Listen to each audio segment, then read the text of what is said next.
মহামান্য রাষ্ট্রপতি। ত্রয়োদশ জাতীয় সংসদের প্রথম অধিবেশনে রাষ্ট্রপতি মোহাম্মদ শাহাবুদ্দিনের বক্তব্যের সময় প্ল্যাকার্ড হাতে প্রতিবাদ জানিয়ে ওয়াকআউট করেছে বিরোধী দলের সংসদ সদস্যরা। তবে প্রথম অধিবেশনে এই ওয়াকআউট প্রথা এবারই প্রথম নয়। বিশেষ করে বিএনপি যেন ওয়াকআউটে অনন্য নজির স্থাপন করেছিল। 1991 সালে পঞ্চম জাতীয় সংসদের প্রথম অধিবেশনে ওয়াকআউটের নজির স্থাপন করে আওয়ামী লীগ। তত্ত্বাবধায়ক সরকার দাবি, নির্বাচনী সংস্কার ও স্পিকারের সিদ্ধান্ত নিয়ে অসন্তোষ, এসব কারণে দলটি প্রথম দিনই সংসদ ত্যাগ করে। ওই মেয়াদে প্রায় ৭৬ বার ওয়াকআউট করে আওয়ামী লীগ। কিন্তু এরপর আরও চমক অপেক্ষা করছিল। সপ্তম সংসদে বিএনপির প্রথম অধিবেশনে ওয়াকআউটের পথ দেখায়। সেই সময় ৭০ বার সংসদ ত্যাগ করে দলটি। ফলে সংসদীয় রাজনীতিতে নতুন এক প্রথা জন্ম দেয়। বিরোধী দলের প্রতিরোধের প্রথম হাতিয়ার ওয়াকআউট।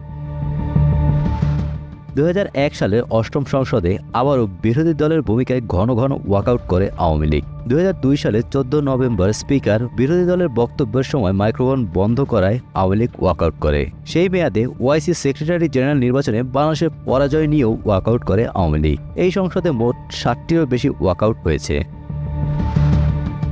নবম সংসদে বিএনপি আবারও প্রথম অধিবেশনে ওয়াকআউট করে। ২০০৯ সালের ২৯শে মার্চ দলের প্রতিষ্ঠাতা জিয়াউর রহমানকে নিয়ে কটূক্তি করা হলে পুরো দল সংসদ ত্যাগ করে। ওই মেয়াদে প্রায় ৪০ বার ওয়াকআউট করেছে বিএনপি। সংবিধান সংশোধনী, নির্বাচন ব্যবস্থা ও রাজনৈতিক মামলাগুলো নিয়ে ইস্যু করে তারা ওয়াকআউট করে।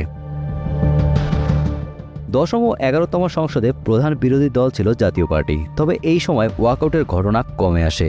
সীমিত প্রতিবাদ হিসেবে শুধু বাজেট ও কর নীতি নিয়ে এই ওয়াকআউট সংঘটিত হয়।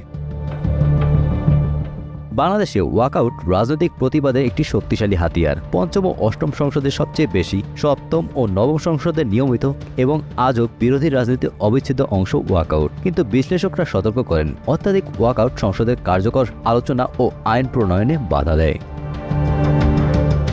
Golam Rabbani, Times today.